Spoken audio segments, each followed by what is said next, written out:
Salam sejahtera saudara-saudara yang terkasih dalam Tuhan Yesus Kristus. Apa kabar semuanya Bapak Ibu dan saudara-saudara semua? Kiranya kita boleh semakin merasakan kasih dan kebaikan Tuhan dalam hidup kita, apapun yang kita hadapi saat ini. Saudara-saudara, saya mengajak kita membaca Kolose 3 ayat 1 dan 2 untuk renungan kita pada malam hari ini. Saya akan bacakan. Karena itu, kalau kamu dibangkitkan bersama dengan Kristus, carilah perkara yang di atas, di mana Kristus ada, duduk di sebelah kanan Allah. Pikirkanlah perkara yang di atas, bukan yang di bumi. Saudara-saudara, ada banyak hal yang dilakukan orang, ya, tiap orang berbeda, di dalam meningkatkan keimanannya, di dalam meningkatkan percayanya kepada Tuhan. Ada orang yang mendaki gunung seperti background saya, dengan teratur dalam hidupnya. Dia pergi ke gunung-gunung, ke alam, dan dia semakin menghayati kuasa Tuhan dalam kehidupannya. Semakin dia tahu bahwa seluruh hidupnya ini memang sungguh-sungguh adalah karena anugerah Tuhan. Ya, melihat dirinya begitu kecil di tengah-tengah gunung yang begitu menjulang tinggi, di tengah-tengah laut, kalau dia pergi ke laut, di tengah-tengah laut yang luas, dia semakin merasakan, wow, ya, betapa hebatnya Tuhan dan betapa luar biasanya Tuhan.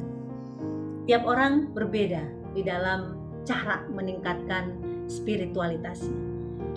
Tapi pandemi ini, saudara-saudara, mestinya setiap kita dapat semakin merasakan kasih dan kuasa Tuhan. Kenapa?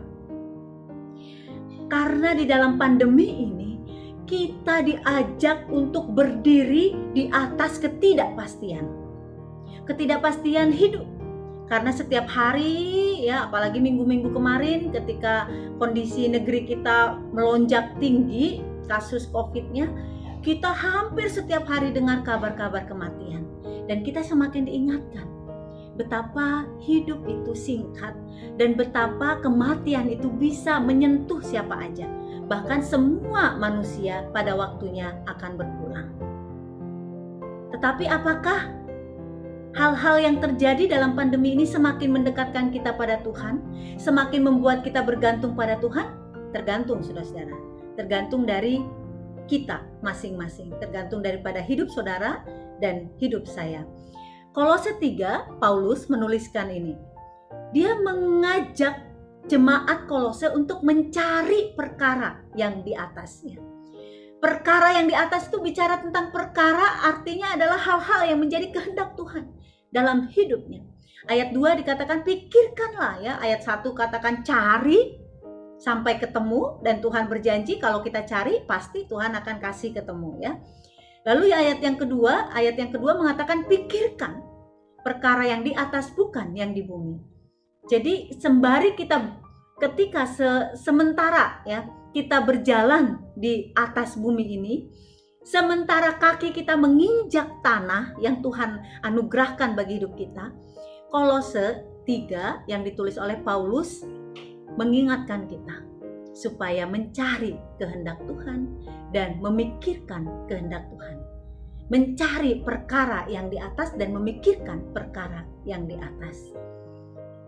Pandemi ini semoga semakin memurnikan hidup kita dan juga semakin membuat kita boleh makin bergantung total kepada Tuhan, semakin dekat dengan Tuhan, dan semakin giat di dalam mencari kehendak Allah, memikirkan kehendak Allah atas hidup kita masing-masing. Tuhan memberkati kita semua. Amin.